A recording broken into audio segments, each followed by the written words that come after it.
नमस्कार दोस्तों। अब यहाँ पर जिस तीन कंट्री के बड़े कंट्री के नाम लिए गए, अमेरिका, रशिया और चाइना, उसमें अगर आप देखो तो मतलब यहाँ पर कहना ये है कि इन तीनों कंट्री के साथ इंडिया के बहुत अच्छे रिलेशन है और बहुत बड़े मात्रा में ट्रेड होती है। अगर आप देखो ना तो सिर्फ एक ही ऐसा कंट्री है जिसके साथ सालों से हमारे रिलेशन अच्छे हैं, वो है रशिया। अगर अमेरिका को देखो तो अमेरिका इतनी फेवर करता नहीं था इंडिया की। पहले ये सारा की सारी फेवर जाती थी पाकिस्तान की साइड, चाहे वो 1971 वाली वॉर हो, चाहे वो 65 वाली वॉर हो, चाहे इवन कारगिल में भी एक समय ऐसा लग रहा था कि अमेरिका खुल के सपोर्ट करेगा। हालांकि अमेरिका के पास ऐसा कोई पॉइंट था नहीं, क्योंकि यहाँ पर जो भी हलचल हुई थी वो पाकिस्तान की तरफ से हुई थी, अदरवाइज वो उसमें भी सपोर्ट करता। कहने का मतलब है बिलियंस ऑफ डॉलर रुपीज़, यहाँ बिलियंस ऑफ डॉलर्स दिए अमेरिका ने, सारी चीज़ें की। और अगर आप दूसरी तरफ चाइना देखो तो चाइना के साथ भी हमारे रिलेशन अच्छे नहीं है, ठीक है। लेकिन इन सारी चीज़ में अगर रशिया को साइड में छोड़ दो तो अमेरिका और चाइना के साथ रिलेशन अच्छे नहीं थे, लेकिन फिर भी ट्रेड चल रहा था और आज भी वो ट्रेड चल रहा है।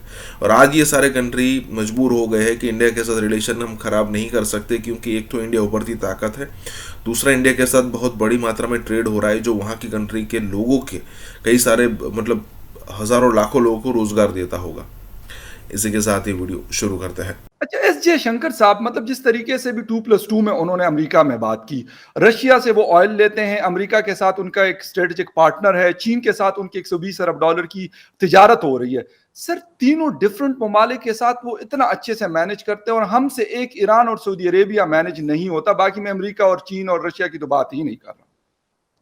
देखें फखर साहब, बात यह है कि उनको पता है उन्होंने क्या करना है।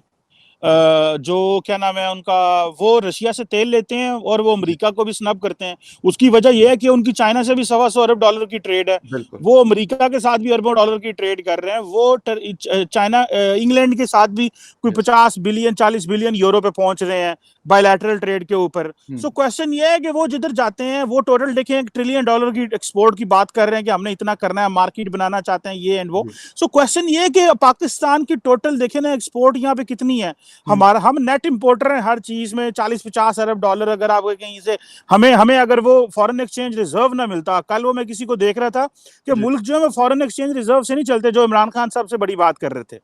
भाई फॉरेन एक्सचेंज रिजर्व कह रहा हूँ, फॉरेन रेमिटेंस नहीं चलते जी। अगर देखें ना, मुल्क चलते हैं जितनी आपकी एक्सपोर्ट होती है, जितना आपकी टैक्सेशन कलेक्ट होती है, इंटरनल इकोनॉमी से मुल्क चलते हैं। इमरान खान साहब हर दूसरे दिन ट्वीट कर देंगे आज सानू इन्ने पैसे बाहरों आए ने, इतना इनकी तो सारी आउटलुक की लीडर की वो डिफरेंट है। लेकिन लीडर की आउटलुक ये होनी चाहिए पाकिस्तान से कितनी एक्सपोर्ट जा रही है, हमें ये बताओ यार। हमें ये क्या बताते हो कि बाहर से इमरान खान के ऊपर ट्रस्ट कर रहे हैं। भाई इमरान खान के ऊपर तो कटारे साथ ट्रस्ट करना है। जब वो अपोजिशन में थे डॉलर 110 का था, जब वो हुकूमत छोड़ के गए हैं डॉलर 185 का है, तो पैसे तो आप ऑटोमेटिक बढ़ जाने हैं। जब एक जो डॉलर ही आपने 300 का कर दें तो आप कहें जी हमारे मुल्क में इतना पैसा आ गया, इतने अरब रुपए आ गए हैं, तो उससे तो नहीं चीजें चलती। सो मेरा ख्याल है कि ये इमरान खान साहब जो है इन्होंने हमारे साथ बड़ी ज्यादती की है, जुल्म किया है। एक मासूम लोग जो कि पढ़े लिखे हमारे भाई और कहीं हमारे अनपढ़ भाई, वो सारे इस चीज में समझ गए जैसे इमरान खान साहब उन्हें ट्रू लीडरशिप दे रहे हैं। देखें इमरान खान साहब, देखें वो, आपको पता है जिस तरह एस्टैब्लिशमेंट के साथ पावर में आए हैं, सारी दुनिया को पता है। हम तो पहले ये बातें नहीं कर रहे थे, हम तो इमरान खान साहब की इज्जत करते थे कि यार चलो ठीक है यार, हाँ बहुत कुछ था इनके बारे में, लेकिन मैं तो कम से कम नहीं, फ्रैंकली स्पीकिंग कुछ नहीं कहता था इनके बारे में। मैं बड़ा खामोश रहता था। मैं कहता यार निजाम चलना चाहिए, मुल्क चले, मुल्क को नुकसान ना हो। और पता लग गया इन्हें शाही कोई नहीं, इन्हें जो कि पुत्र ही कोई नहीं। ठीक है, आपने जाते जाते एहसान फरामोश है, आपने जाते जाते जनरल बाजवा के ऊपर भी गन फेंका। वो बंदा जिसने आपको पावर में लाने के लिए क्या किया, आपको एक एक रुपया पूरी दुनिया से लेके दिया, आपके लिए पूरा एक सेटअप चलाया उन्होंने, ताकि यार, और वो कौन सा पावर, वो किसी को भी हाथ जिस पर रखते वो वजीर आज़म बन जाता। लेकिन उन्होंने कहा यार ये पॉपुलर चाय सा पता नहीं किड्डा कुछ चंगा बंदा है, ये पता नहीं की कर देगा। वो पता लग गया ये वो वही वाली बात है कि मतलब कोदा पहाड़ निकला चूहा, एस्टेब्लिशमेंट के साथ वही हुआ। लेकिन अब आपको लगता है कि उन्होंने हाथ बिल्कुल खींच लिया? देखिए ये होता है कि जब ये सारे के सारे जो निजाम है ना, निजाम ये देखें, इसको इमरान खान तो समझते हैं निजाम को लपेट दे। और मैं एक बात बताऊं, इतने अपॉर्चुनिस्ट हैं, इतने सेल्फिश हैं खान साहब कि वो कह रहे हैं कि मैं अगर अवाम में, मैं पावर में नहीं आऊंगा तो मैं सड़कों पे रहूंगा। भाई आप जो है वो एक किस तरह के बंदे हो यार, आप तो अक्ल नु हथ मारो। आप दूसरी, अगर आप अपनी मेजोरिटी खो गए हो ना, आप रिस्पेक्ट करो पार्लियामेंटेरियंस की। हाँ, अगर वो सबसे बड़ी बात करते हैं जी वो फ्लोर क्रॉसिंग, तो भाई इलेक्शन कमीशन को कोई उनको डी स्टेट कर दें, उनके ऊपर इलेक्शन कमीशन में जाएं।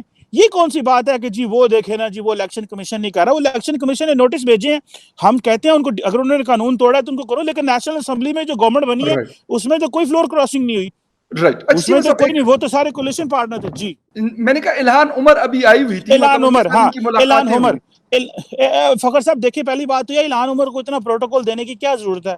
इल्हान उमर कौन है? इल्हान उमर ऐसे ही है, जैसे मैं कोई मिसाल दूं तो जैसे पाकिस्तान में कोई एमएनए होता है तो इल्हान उमर यहाँ एक एमएनए है। आपने पाकिस्तान का सदर उसको मिल रहा है, वजीर आजम मिल रहा है, उसको प्रेसिडेंट मिल रहा है, उसको वो जो अपोजिशन लीडर मिल रहा है, उसको कश्मीर में कितना प्रोटोकॉल, नेशनल असेंबली का स्पीकर मिल रहा है, जैसे वो पता नहीं क्या। और मजे की बात है वो स्टेट विजिट पे नहीं, जाती विजिट पे आई है। एट वैली वो स्टेट डिपार्टमेंट ने कहा हमारा उससे कोई ताल्लुक नहीं है, वो वहां पे क्या कर रही है, ना वो हमसे पूछ के गई है, वो अपने एक पर्सनल विजिट पे गई हुई है। सो इतनी तो औकात है हमारी लीडरशिप की कि ये उसी वक्त को बंदा है तो लेट जाते हैं। इमरान खान साहब जो है वो अपने फॉरेन मिनिस्टर को लेके उसके साथ बैठे हैं, ह्यूमन राइट्स के मिनिस्टर को लेके उसके साथ बैठे हुए हैं। वो कौन है भाई? Ilhan Omar. इल्हान उमर के यहाँ अमेरिका में 50 मसले चल रहे हैं। मैं बहुत सारे दोस्तों से बात की, मैंने उनके बारे में पढ़ा समझा भी। तो क्वेश्चन ये है कि हम लोग जो है ना, वो कल आपने देखा है कि वो जयशंकर साहब जो थे इंडियन फॉरेन मिनिस्टर, सर मैं उसी पे आ रहा था, बिल्कुल आपने बिल्कुल जी राइजीना डायलॉग में वो क्या कह रहे थे? वो कह रहे थे हमें अपनी आइडेंटिटी पे काम करना है।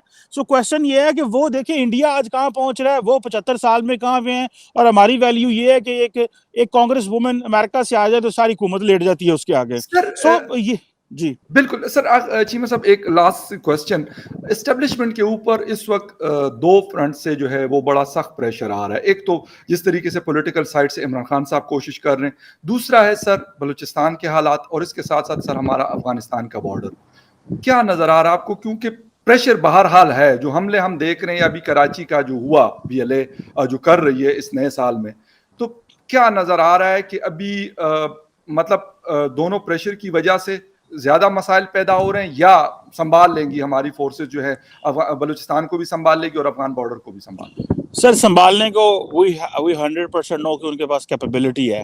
क्वेश्चन ये होता है कि देखें, अफगानिस्तान में हमें उम्मीद थी तालिबान के ऊपर के वो बंदे बनेंगे, वो बंदे नहीं बने। They have taken a different line. उन्होंने कहा नहीं जी, हमने टीटीपी को सपोर्ट करना है, हमने बलोच मिलिटेंट्स को पनाह देनी है, और वो अपनी उस गेम में लगे हुए हैं, उनको करने दें। लेकिन यह है कि हमारे पास एब्सोल्यूट कैपेबिलिटी है, हम आज चाहें तो अफगानिस्तान को चोक कर दें। ठीक है, इमरान खान जो है वो तो तालिबान के हक में इसलिए बातें करते हैं, उनको पता है, फखर भाई बुरा ना बनाइएगा, उनको तो पता है मैंने केपीके का वोट लेना है, उनको तो मैंने पश्तून वोट लेना है, मैंने एथनिक वोट लेना है। हाँ, वो सिर्फ वो अफगानिस्तान के साथ नहीं थे, वो खैबर पख्तूनख्वा का जो पख्तून वोटर है, वो जो एथनिक है, उसको टच कर रहे थे, उसको बता रहे थे देखो मैं तुम पे ड्रोन हमले हैं तो मैं बात करता हूँ, देखो मैं तुम्हारे ट्राइबलिज्म की बात कर रहा हूँ, देखो मैं तुम्हारी वैल्यूज की बात कर रहा हूँ, मैं तुम्हारे कल्चर की बात कर रहा हूँ, तुम्हारे बारे में बता रहा हूँ, देखो मैं तुम्हारा एडवोकेट हूँ। और वो सीधे और मासूम और हुब्बल वतन हमारे पख्तून भाई जो हैं, वो समझ गए कि ए बंदा साडा जड़ा है ना। तो इमरान, और ऊपर से मजहब कार्ड भी इमरान खान साहब खेल गए ताकि जमात इस्लामी और JUIF को तो फारग करो ना। और इमरान खान साहब को थोड़ा सा पीछे चले जाए, वो कहते थे फजलुर रहमान तुम मजहब कार्ड खेलते हो, ठीक है। और दूसरी बात, आपने बलूचिस्तान की बात की, मैं आपको फखर भाई बात बताऊं, बलूचिस्तान में एक बहुत बड़ा सीरियस डायलॉग चाहिए। देखिए ये जो लड़की जिसने सुसाइड किया है ना, ये बड़े पढ़े लिखे घर की है, मेरे पास इसकी पूरी प्रोफाइल आई है, मैं एक शेयर करूंगा अनकरीब, कि इसकी जो ये बड़े पढ़े लिखे, इसका आई थिंक वालिद जो रहा है वो रजिस्ट्रार रिटायर्ड है सर, रहा है, ठीक है। इसके भाई जज और पता नहीं कहाँ क्या कमिश्नर और इस तरह की पोस्ट में, मतलब इस तरह के लोग हैं जो, अब आप इमेजिन करें, इतनी अच्छी फैमिली जो है, उसका बच्चा जो है, लड़की जो है, वो अपने हस्बैंड जो उसका डॉक्टर हो, वो इस तरह करे, तो it means that there is some serious problem in the setup. आपका जो सोशल कॉन्ट्रैक्ट है उसमें बहुत सीरियस प्रॉब्लम है, उसको प्लीज अनर्थ करें, उसको समझने की कोशिश करें। Things will not be the same the way they are. So ये चीजें, मेरा ख्याल है कैपेसिटी बहुत ज्यादा है, लेकिन एक लोकल इंडिजिनस डायलॉग चाहिए। और ये जो एस्टैब्लिशमेंट इस्लामाबाद या पिंडी से बैठ के क्वेटा के फैसले करती है, they must not be done, because वो बैकफायर कर रहे हैं।